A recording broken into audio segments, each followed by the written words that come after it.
안녕하세요. 30년을 함께 살던 집사람이 바람이 났습니다. 원래는 그런 사람이 아니었는데 늦바람이 무섭다고 하더니 겪어보니 정말 그렇더군요.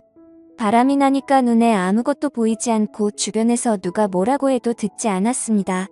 원래는 그런 사람 아니었는데 어떻게 사람이 저렇게 변할 수가 있는지 아무리 생각해도 속이 터지고 답답해서 몇 자 적어봅니다. 저는 올해 53이고 집사람은 올해 50입니다. 집사람은 결혼하고 지금까지 밖에 나가서 일이라고는 해본 적이 없는 사람입니다. 저는 결혼 초에는 전자제품 회사에 다니다가 나중에는 전자제품 대리점을 시작해 일을 하고 있는데 재벌이도 괜찮고 결혼하기 전에 집사람 고생 안 시키겠다고 약속한 것도 있어서 밖에 나가서 돈 벌어 오라고 한 적도 없고 집사람 스스로 돈을 벌겠다고 나간 적도 없습니다. 젊었을 때는 아들, 딸 공부시키고 뒷바라지하며 살림하느라 정신없었고 애들 대학 가고 나서는 침술방을 좋아해서 동네 사람들 만나서 가끔 침술방 가는 게 일과의 전부였습니다. 집에만 있는 시간이 많으니 집에서 드라마 보다가 잠만 자고 조금씩 갱년기가 찾아오는 것 같아서 제가 그때마다 생활비 외에 울돈을 쥐어주고 밖에 나가서 옷이라도 하나 사 입고 미용실 가서 머리라도 하면서 기분 전환하라고 했죠. 손에 쓸 돈이 있어서 그런지 그때부터 집사람의 외출이 조금씩 잦아졌습니다. 기분도 훨씬 좋아 보이더라고요. 옆에 있는 사람이 활기차 보이니까 저도 덩달아 기분이 좋고 힘이 났습니다. 노래를 별로 좋아하는 사람이 아닌데 집에 오면 노래도 흥얼거리고 오랜만에 집안에도 활기가 뛰는 것 같았습니다. 그런데 기분 좋고 활기찬 것도 어느 정도여야지 옆에서 지켜보니 조금 과하다 싶은 생각이 들었습니다. 안 하던 화장을 매일 하고 향수를 뿌리고 어떤 날은 하루 종일 뭐라고 돌아다녔는지 집안에 설거지며 빨래며 그대로 놔두고 집안일은 손도 까딱 안 했더라고요. 하늘이 두 쪽 나도 집안 정리 안 된 것은 눈 뜨고 못 보는 사람인데 정말 이상하다 싶었습니다. 그래서 제가 밖에 놀러 다니는 건 좋은데 집안일은 좀 하고 돌아다녀라 한마디 했죠. 평소 같으면 오늘 바쁜 일이 있어 그래서 하고 넘길 텐데 그날은 저한테 짜증을 내면서 잔소리 좀 그만해 짜증나 하는 겁니다. 아니 제가 뭘 했다고 이렇게까지 짜증을 내나 싶었죠. 그런데 그 후로도 지금까지 안 하던 이상한 행동은 계속됐습니다. 옷을 새로 사 입었는데 나이 50에 전혀 어울리지 않는 20대 아가씨들이나 입을 법한 속이 비치는 옷을 사 입지를 않나? 속옷도 색깔 화려하고 민망한 것들을 사놨더라고요. 그리고 퇴근하고 집에 들어가면 사람이 들어온 걸 아는지 모르는지 방구석에 틀어박혀서 나오지도 않았습니다. 뭐하고 있나 싶어서 들여다보면 동영상을 틀어놓고 보면서 화장하는 법을 배우고 있더라고요. 한번 동영상을 틀어놓으면 나올 생각을 안 해서 밥 안 하면 또 짜증을 막 내면서 당신은 나한테 밥 달란 말밖에 할 말이 없어. 내가 당신 밥 차려주는 사람이야 이러는 겁니다. 그래서 저도 그날은 짜증이 나서 밥때가 되면 밥을 줘야 할 거 아니냐고 했더니 배에 거지가 들어앉았냐는 등 저러니까 어느 여자가 좋아하겠냐는 등 내가 저런 꽉 막힌 인간하고 그 세월을 살았다는 등 하더니 휙 나가버리는 겁니다. 진짜 왜 저러나 싶고 내가 뭘 잘못했나 싶고 황당하더라고요. 왜 그러는지 얘기를 하고 싶은데 집사람하고 얘기만 하면 싸우게 되고 뭘 물어보기만 해도 짜증을 내서 말도 못 붙였습니다. 그래서 주변 사람들한테 고민 상담을 하니 100년 뒤 올 때라 그럴 수 있다면서 어디 여행이라도 다녀오고 둘이 속에 있는 얘기를 좀 나눠보라고 하더라고요. 그래서 저는 집사람이랑 바닷가에 1박 2일 여행이나 다녀올까 해서 속초에 호텔도 예약해두고 맛있다고 소문난 음식점도 예약해놓고 저녁에 집에 갔죠. 그런데 저녁에 집에 들어갔는데 사람이 없는 겁니다. 전화를 해도 전화도 안 받고요. 9시가 넘어도 안 들어오고 밥동에 밥도 없길래 저는 혼자 라면을 끓여 먹고 TV를 보고 있는데 10시가 넘어서 들어오더라고요. 그래서 제가 너무 열이 받아서 어디를 그렇게 싸돌아다니냐고 저도 모르게 소리를 질러버렸어요. 그랬더니 집사람이 나는 뭐 나가지도 못해? 내가 12시를 넘겼어. 왜 밖에 나갔다 온 게 가지고 난리야 하는 거예요. 그래서 제가 가면 어디 간다고 하든지 나갔으면 전화나 받든지 이 시간까지 아무 연락도 없는 게 정상이냐 했더니 그러면 자기가 비정상이냐면서 막 화를 내면서 문을 닫고 방으로 들어가 버리는 겁니다. 저는 이게 아닌데 오늘 여행 가자고 얘기를 하려고 했는데 본의 아니게 또 이렇게 싸움이 되니 나도 참 안심하다 싶었습니다.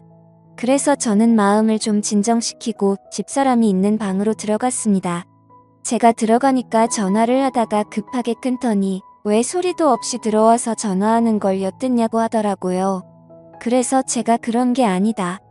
할 말이 있어서 들어왔다. 우리 여행 간 지도 오래됐는데 어디 바닷가 가서 맛있는 것도 먹고 바람이나 쐬고 오자 했더니 대뜸한다는 말이 내가 당신이랑 여행을 왜 가? 무슨 재미로? 혼자 갔다 와 더군요. 저는 너무 기가 막혀서 도대체 왜 그래 내가 뭐 잘못한 게 있어? 섭섭한 거 있으면 말을 해. 자꾸 그렇게 짜증내지 말고라고 했더니 당신은 잘못한 게 없어. 내가 다 잘못했으니까 이혼하자 하더라고요. 너무나 생각지도 못한 말이라 제가 혹시나 잘못 들었나 싶어서 뭐라고 뭘 하자고 했더니 이혼하자고. 나 사랑하는 사람 생겼어. 제가 너무 기가 막혀서 너 바람났냐 했더니 한다는 말이 더 가관입니다. 자기는 바람난 게 아니라네요. 자기는 뒤늦게 사랑하는 사람을 만났을 뿐이라고 하더라고요. 그래서 제가 그게 바람이 아니고 뭐냐 했더니 우리 사랑을 바람으로 부르지 말라고 하네요.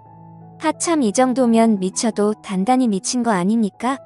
외도 현장을 들킨 것도 아니고 지 스스로 남자 만난다고 자수를 하고 당당히 이혼을 하자고 하다니요. 늦바람이 들어도 단단히 들었구나 싶었죠. 그래서 제가 말했습니다. 정신 나갔어. 지금 당신 나이가 50이야. 지금 어디서 누구를 만나서 무슨 짓을 하고 다니는 거야? 어디서 이혼이고 무슨 개뿔 사랑이야. 제정신이야. 했죠. 그랬더니 오히려 자기가 더 큰 소리를 치는 겁니다. 나 미쳤어. 그러니까 이혼하자고. 나는 이날 이때까지 사랑이 뭔지도 모르고 살았어. 그냥 이 집에서 애들 뒷바라지하고 당신 밥이나 차려주고 그냥 대충 시간 때우면서 살았다고. 그런데 나 이제는 그렇게 안 살 거야. 나 정말 다시 태어난 것 같아. 그 사람하고 수도 없이 잤어. 자니까 너무 좋아. 나이 50에 사랑하는 사람을 만나서 앞으로 사랑만 하면서 살 거니까 당신도 다른 사람 만나서 새 출발을 해. 한동안 이상한 건 알았지만 이렇게 갑자기 이혼 통보를 받으니 너무 얼떨떨하고 비참하기까지 했습니다.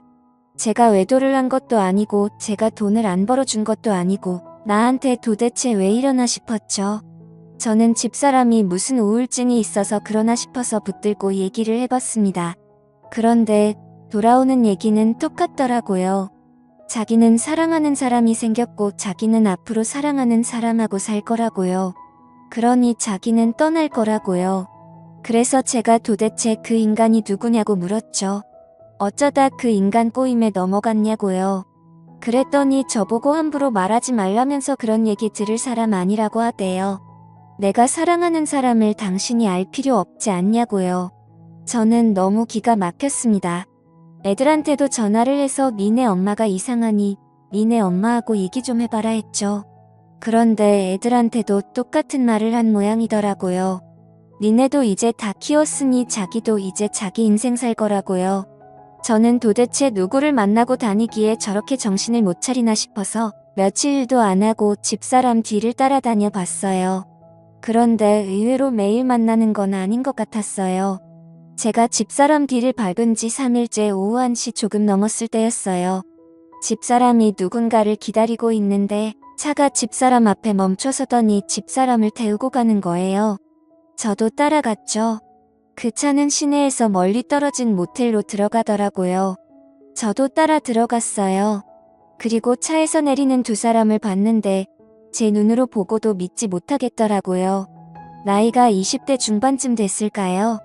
엄청 젊어 보이는 아니 엄청 어려 보이는 남자의 팔을 집사람이 꼭 끌어안고 숙박업소 안으로 들어가는 겁니다. 그래서 제가 대놓고 소리쳤습니다. 이 정신나간 년놈들이 여기서 뭐하냐고요. 네가 만나는 사람이 이 사람이냐고요. 네가 사랑한다는 그 놈이 이 새파란 놈이냐고 물었죠. 그랬더니 그 놈은 놀라서 차에 타더니 집사람을 놔두고 도망치다시피 차 타고 가버리더라고요. 집사람은 난리가 났어요. 너 때문에 저 사람 같다면서 입에 거품을 물고 난리를 치더니 당장 이혼하고 제발 내 인생에서 좀 꺼지라고 하더군요. 저 그날 너무 충격받았습니다. 이건 아무리 붙잡고 달래도 안 되는 거라는 생각이 들더군요. 그래서 그 이후 더 이상 아무것도 묻지 않고 그 사람이 그렇게 원하는 이혼을 해줬습니다. 30년을 함께 살았는데 그 놈이 좋다고 눈이 뒤집혀서 이혼하자고 덤비는데 더 이상 붙잡을 이유도 없더라고요. 그 대신 나는 아무것도 못 준다고 가방 하나 들려서 내보냈습니다.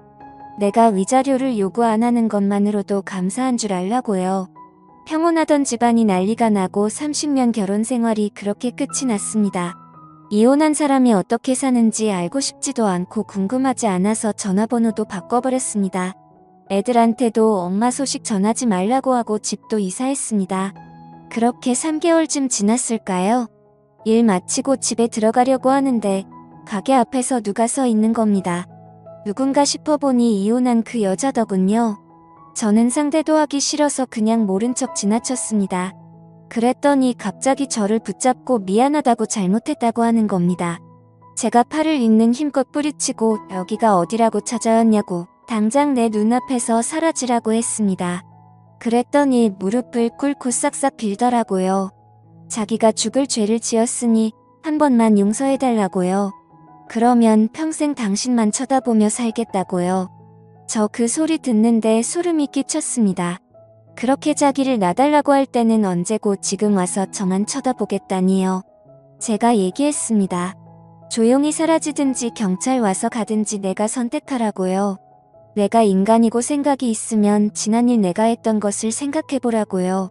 밖에 가서 잘 살아도 못 살아도 내 알바 아니니 이제 죽어서도 찾아오지 말라고 했습니다. 그렇게 말하고 돌아서 오는데 뒤에서 소리를 지르더라고요. 자기 안 받아줘도 되니 그러면 돈 좀 빌려달라고요. 그래서 무슨 소리냐 물었더니 그간의 일을 다 털어놓더라고요. 그 20대 중반의 어린 놈이 자기만 사랑한다고 평생 이런 사랑 처음이라고 온갖 가머니설로 꼬셔놓고 당장 결혼하고 싶은데 어머니가 위독하셔서 결혼을 못한다고 했다나요. 엄마가 큰 수술을 하셔야 하는데 지금까지 엄마 병원비가 너무 많이 들어가서 수술 비용이 모자라다고 돈이 필요하다며 돈을 좀 빌려달라고 했대요. 결혼하면 그 돈 꼭 갚겠다고 행복하게 해주겠다고요. 그래서 이 바보 같은 여자가 자기 앞으로 들어놓은 연금보험을 해지해서 5천만 원을 줬는데 그 뒤로는 아무리 연락해도 연락이 닿지 않더라는 겁니다. 엄마가 있다는 병원에 찾아가 보니 그런 사람은 아예 있지도 않고 그 사람이 다녔다는 회사에 전화해보니 그 회사에도 그런 사람이 없다고 했답니다. 뒤늦게 정신이 들어서 경찰서에 가서 신고를 하니 그 사람 신고한 사람이 한두 명이 아니었다고 하더라고요. 알고 보니 그 젊은 놈이 40대, 50대 여성들을 대상으로 사랑한다고 접근해서 돈을 빼돌렸던 거죠. 그렇게 걸려들어서 신고한 사람만 지금 7명이랍니다. 사기꾼인 줄도 모르고 나이 50에 사랑 타령을 하더니 완전히 탈탈 털린 거죠. 기가 막혀서 말도 안 나오더군요. 젊은 놈한테 정신이 팔려 그게 사기인지 아닌지도 모르고 노후 대책으로 넣어놓은 연금보험까지 해지하다니요. 한심하기 짝이 없었습니다. 제가 그 여자한테 얘기했어요. 네 무덤 네가 팠으니까 죽든 살든 네가 알아서 해. 다 네가 저지른 일이고 네가 받은 죄값이야. 나는 너한테 그런 돈 빌려줄 이유도 없고 너한테는 10원짜리 동전 하나도 아까우니까 2번 다시 내 앞에 나타나지 마. 그리고 나도 네 말처럼 다른 사람 만나서 제2의 인생 살 테니 남의 남편 될 사람 찾아와서 방해하지 마. 알았어. 그 여자 눈물을 뚝뚝 흘리더라고요. 그래서 한마디 더 해줬습니다. 평생 거지꼴로 살고 싶지 않으면 그렇게 눈물 흘릴 시간에 지금이라도 정신 차리고 가서 네 몸으로 일할 수 있는 일자리나 구해보라고요. 이게 내가 네한테 해주는 마지막 충고라고요. 그리고는 저는 돌아서 와버렸습니다. 솔직히 저는 그 사랑이라는 것이 뭔지 모르겠습니다. 사랑한다고 눈이 뒤집혀서 평생을 살아온 사람한테 등을 돌리는 것도 이해가 안 되고요. 저는 한평생 한솥밥 먹으며 이런저런 얘기하며 살아가는 것이 사랑이라고 생각하는데 사람마다 사랑의 기준이 다른 모양입니다. 처음 결혼한 사람과 있는 정 없는 정 다 떨어진 채로 헤어졌지만 만약 저에게 또 한 번의 인연이 찾아온다면 앞으로 잘 살고 싶습니다.